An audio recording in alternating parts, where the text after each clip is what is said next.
নারী বেশি পুরুষে আপনার কোনোদিন মৃত্যু হবে না বান্ধব। আজ আপনি সাধনায় স্থিতি লাভ হয়েছে। আজকে আমার কি আনন্দ হচ্ছে, আমার এই রাজ্যের প্রজাবাসী সবাই আনন্দ করো। তাই বান্ধব আমি আপনাকে দিলাম 10,000 সৈন্যের প্রধান সেনাপতি। সেই সঙ্গে আপনি সাধনায় স্থিতি লাভ করে ফিরেছেন, তাই আমার এই রাজ্যের প্রজাবাসীকে আমি 2,000 দান করতে চাই বান্ধব।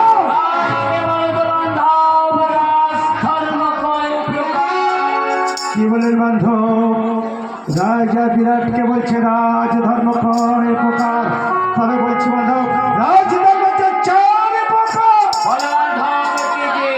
অন্নহীনকে অন্ন দান করা, বস্ত্রহীনকে বস্ত্র দান করা, গৃহহীনকে গৃহ দান করা। আর রাজার শ্রেষ্ঠ ধর্ম হচ্ছে পাখির প্রার্থনা পূরণ করাই শ্রেষ্ঠ ধর্ম।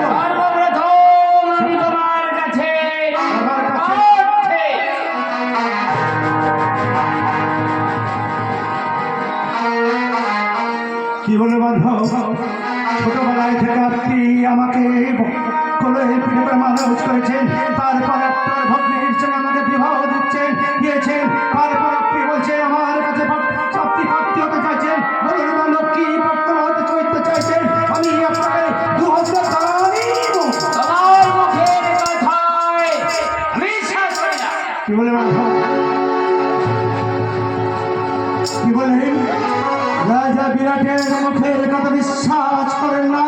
আরে বলেন বান্ধব কি করলে আপনি রাজা বিরাটের মুখের কথায় বিশ্বাস করবেন?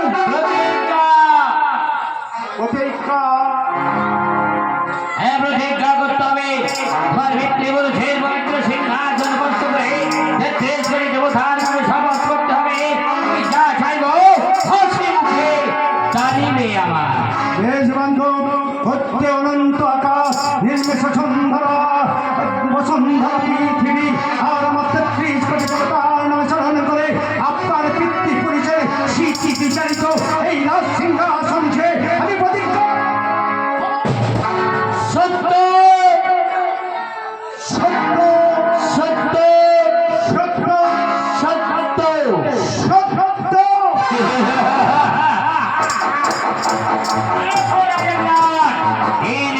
তুমি আভক্ত হয়েছ।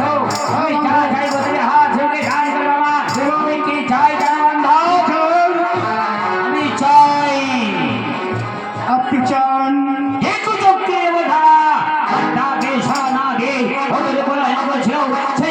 দেবতাদের এই মৎস্য সম্রাটকে আজ থেকে হবে পার্বতীর পূজা।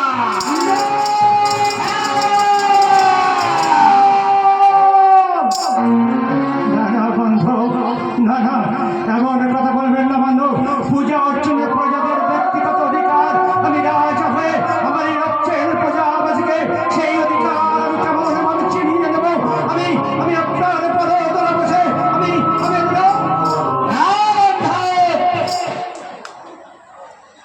যদি আমার কথা রাখো বান্ধব, এই মুহূর্তে মৎস্য সাম্রাজ্য ত্যাগ করে চলে যাব আমি গভীর অরণ্যে। যাওয়ার সময় একটা কথা আমি বলে যাই, বিশ্বদেবের কাছে পরাজিত হয়ে প্রাণ ভিক্ষা নিয়ে চলে গিয়েছিলাম আমি গভীর অরণ্যে। প্রতিজ্ঞা করেছিলাম সাধনায় সিদ্ধি লাভ করে অমরত্ব নিয়ে ফিরে আসবো। ওই কৌরবদের পরাজিত করার জন্য আজ মৎস্য সাম্রাজ্যে ফিরে এসে তুমি যখন আমার প্রতিজ্ঞা রাখবে না, তখন আবার আমি ফিরে যাবো গভীর অরণ্যে। আর গভীর অরণ্যে ফিরে গেলে মনে রেখো দুষ্ট কৌরবরা আমার ঝাঁপিয়ে পড়বে এই মৎস্য সাম্রাজ্যের বুকে। এক এক করে ঝাঁপিয়ে পড়বে অশ্বত্থামা, দুঃশাসন, দুর্যোধন, মহাবীর, কর্ণ, ভীষ্ম। আমার রাজ্য শ্মশান হয়ে যাবে। যে প্রজাদের জন্য তুমি আমাকে ফিরিয়ে দিচ্ছ সেই প্রজারা হবে পথের ভিখারি। আর যার সময় তরুণ শিক্ষা করে বলে যাব কি রাজবিরাট সত্য রাজবিরাট রাজবংশ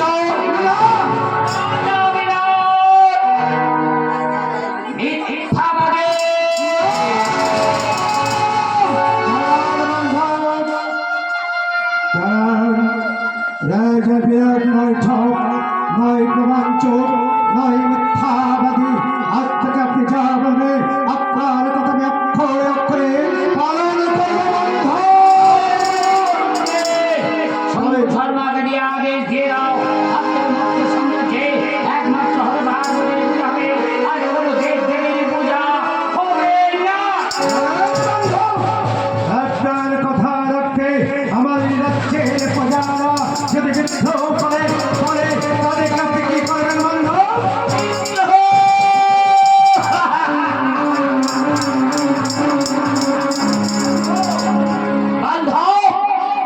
সম্রাজ্যের পূজারা বিদ্রোহ যদি করে এই মহাবীরকে সব হস্তপদে সিন্ধরে সঞ্চিত করে নিক্ষেপ করবে অন্ধকার কারাগারে। দাঁড়ান, আমার এই রাজ্যের প্রজাবাসী সবাই আমার ভালোবাসে, তাই কাউকে কিছু করবেন না।